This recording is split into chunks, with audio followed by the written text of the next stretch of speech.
Assalamualaikum warahmatullahi wabarakatuh. Apa kabar semuanya? Saya Evoni, pengampu mata kuliah Akuntansi Islam. Pada video ini, saya akan memperkenalkan akad musyarakah kepada teman-teman semua. Atau pada industri perbankan, ini merupakan salah satu alat pembiayaan atau alat investasi. Nah, setelah menonton video ini, saya harap teman-teman dapat memahami apa itu akad musyarakah, skema akad musyarakah, musyarakah mutanakisah sebagai salah satu variasi dari akad musyarakah, dan perlakuan akuntansi terhadap akad musyarakah. Mari kita mulai dengan memahami dulu arti musyarakah. Enjoy! Kata musyarakah berasal dari kata syirkah yang berarti berserikat atau bersekutu. Syirkah atau serikat berarti kerjasama antara dua pihak atau lebih untuk suatu tujuan tertentu, di mana setiap pihak berkontribusi. Inilah pengertian syirkah secara umum. Dilihat dari bentuk kesepakatannya, syirkah dapat dibagi ke dalam dua jenis, yaitu syirkah amlak dan syirkah ukut.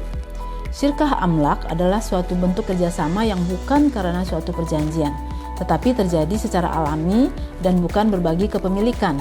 Contohnya adalah pada saat kita bergotong royong, pembagian waris, dan sebagainya. Sementara syirkah ukut adalah kerjasama sebagai hasil dari kesepakatan, seperti adanya kerjasama untuk melakukan bisnis bersama, misalnya persekutuan, perseroan terbatas atau korporat, dan sebagainya. Musyarakah adalah salah satu contoh syirkah ukut. Perhatikan skema akad musyarakah ini. Dua orang bersepakat melakukan akad musyarakah di mana keduanya berkontribusi dana. Biasanya kontribusi bank jauh lebih besar daripada kontribusi nasabah.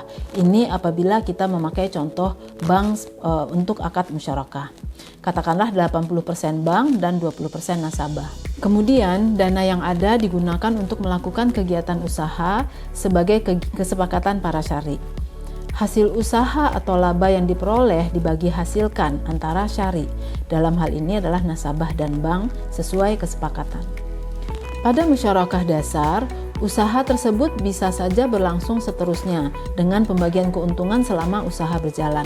Namun pada musyarakah dengan bank, biasanya ada batas waktu kesepakatan, di mana modal bank akan dikembalikan, sehingga usaha tersebut dimiliki oleh nasabah. Satu catatan adalah bahwa laba yang dibagi hasilkan adalah laba yang terrealisasi, bukan proyeksi.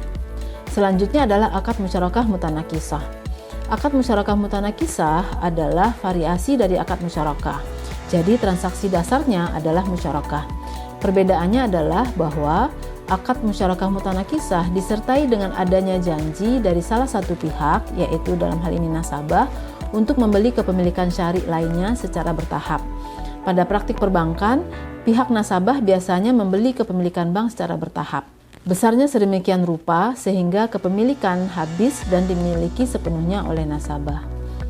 Musyarakah diatur dengan Fatwa Dewan Syariah Nasional Majelis Ulama Indonesia nomor 8 tahun 2000 dan nomor 73 tahun 2008 serta PSHK nomor 106 revisi 2010. Terdapat juga aturan BI Bank Indonesia yaitu PAPSI yang merupakan pedoman bagi perbankan syariah Indonesia pada tahun 2013 yang belum dicabut. OJK sendiri belum menerbitkan peraturan khusus OJK, tetapi hanya memberikan panduan berupa buku standar produk musyarakah. Acuan umum yang bersifat internasional adalah aturan yang dibuat oleh AAOIV yang berupa Syariah Standard dan Financial Accounting Standard. Aturan ini tidak bersifat wajib untuk semua negara, tetapi negaralah yang memutuskan apakah akan tunduk pada aturan AAOIV atau hanya menjadikannya sebagai acuan. Investasi pada akad musyarakah dapat berupa kas ataupun non-kas. Apabila berupa kas, maka diakui sebesar jumlah dana yang diserahkan. Dan apabila berupa aset non-kas, maka diakui sebesar harga pasar yang disepakati saat akad.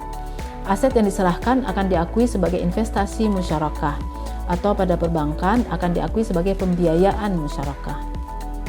Bagi hasil didasarkan pada realisasi, bukan proyeksi. Sementara itu, kerugian ditanggung bersama oleh para syari berdasarkan proporsi kepemilikan. Berikut adalah jurnal pengakuan pendapatan bagi hasil. Musyarakah juga dapat mengalami penurunan nilai loh. Nah, ini jika terjadi maka akan diakui sebagai beban penurunan nilai dan tercatat di neraca sebagai kontra account, yaitu penyisihan kerugian penurunan nilai. Namun apabila penurunan nilai terjadi karena kelalaian mitra aktif, maka akan diakui sebagai piutang kepada mitra aktif. Penurunan nilai yang telah diakui juga dapat mengalami pemulihan atau recovery. Untuk itu, maka harus membalik jurnal penyisihan terlebih dahulu, kemudian membuat jurnal untuk mengakui piutang bagi hasil. Pengembalian dana musyarakah pada para syari akan membubarkan akad musyarakah tersebut. Pengembalian ini dicatat dengan menghapus investasi atau pembiayaan musyarakah. Musyarakah disajikan dengan penyajian sebesar harga perolehan dikurangi dengan cadangan kerugian penurunan nilai atau CKPN yang sudah disisihkan sebelumnya. Berikut adalah contoh penyajian akad musyarakah. Pada laporan keuangan bank, Anda dapat lihat pada neraca terdapat ada akun investasi musyarakah atau pembiayaan musyarakah. Pada catatan atas laporan keuangan disampaikan kebijakan dan rincian atas investasi musyarakah, misalnya berdasarkan sektor usaha, usia akad musyarakah tersebut, atau besarnya nilai musyarakah. Demikianlah secara singkat konsep dasar akad musyarakah. Tonton kembali video ini apabila teman-teman belum paham. Jangan lupa ya menjawab pertanyaan terkait dengan video ini yang sudah disediakan di bawah. Terima kasih atas perhatiannya. Semoga bermanfaat. Assalamualaikum warahmatullahi wabarakatuh.